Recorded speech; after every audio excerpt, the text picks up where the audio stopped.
തലശ്ശേരി നിയോജക മണ്ഡലം കർഷക കോൺഗ്രസ് കമ്മിറ്റിയുടെ നേതൃത്വത്തിൽ കർഷക ദിനം ആചരിച്ചു. നിയോജക മണ്ഡലം പ്രസിഡന്റ് PU സുകുമാരൻ അധ്യക്ഷത വഹിച്ചു. DCC general secretary Rajeev Panunda ഉദ്ഘാടനം ചെയ്തു.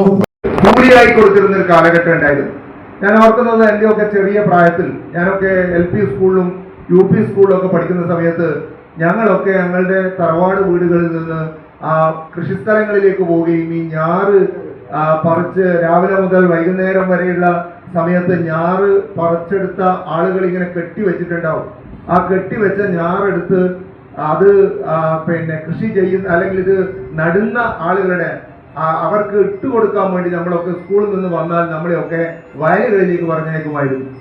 അങ്ങനെ അത് ഇട്ടിട്ട് കൊടുക്കുന്നതിനിടയിൽ അവര് നട്ട് തീരുന്നത് സമയം കൊണ്ട് നമുക്ക് എന്ത് ചെയ്യാം, നമുക്ക് വലിയ താല്പര്യമായിരിക്കും വയലുകളിലേക്ക് പോകാൻ. കാരണം എന്താണെന്ന് വെച്ചാൽ വയലോട് ചേർന്ന് കിടക്കുന്ന ചെറിയ തോടുകളിൽ നിന്ന് മീൻ പിടിക്കാനും അതുപോലെ തന്നെയുള്ള അവസരങ്ങളൊക്കെ അന്നുണ്ടായിരുന്നു.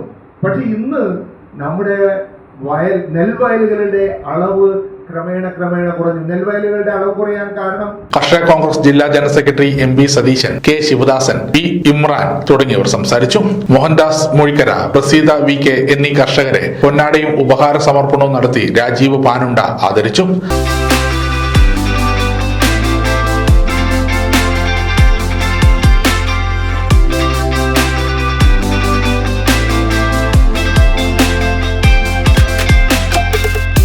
തച്ചോടി അനിൽ സ്വാഗതവും P അശോക് കുമാർ നന്ദിയും പറഞ്ഞു. നമുക്കറിയാം, നമ്മുടെ സ്വാതന്ത്ര്യം കിട്ടിയതിനു ശേഷം നമ്മുടെ രാജ്യം അഭിമുഖീകരിച്ച ഏറ്റവും വലിയ പ്രധാനപ്പെട്ട വിഷയവും ആയിരുന്നു കർഷകരുടെ പ്രശ്നങ്ങൾ. അന്നത്തെ ഗവൺമെന്റുകൾ അന്ന് ഉയർത്തിയ പ്രധാനപ്പെട്ട മുദ്രാവാക്യങ്ങളിൽ ഒന്ന്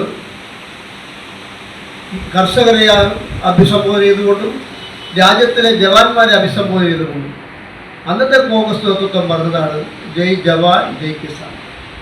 അപ്പോൾ രാജ്യത്തിൻ്റെ നട്ടെല്ലാണ് കർഷകരെന്ന് മനസ്സിലാക്കിയാണ് സ്വാതന്ത്ര്യാനന്തര ഇന്ത്യയിൽ എല്ലാ പരിപാടികളും അതത് കാലത്തെ സർക്കാരുകൾ അതിനോട്ട് നടത്തിക്കൊണ്ട് വന്നത്. തലശ്ശേരിയിലും പ്രദേശങ്ങളിലും മുൻപിട്ടായിരുന്ന കൃഷിസ്ഥലങ്ങളോ കർഷകരോ ഇന്ന് അന്യം നിന്നുപോയിരിക്കുകയാണ്.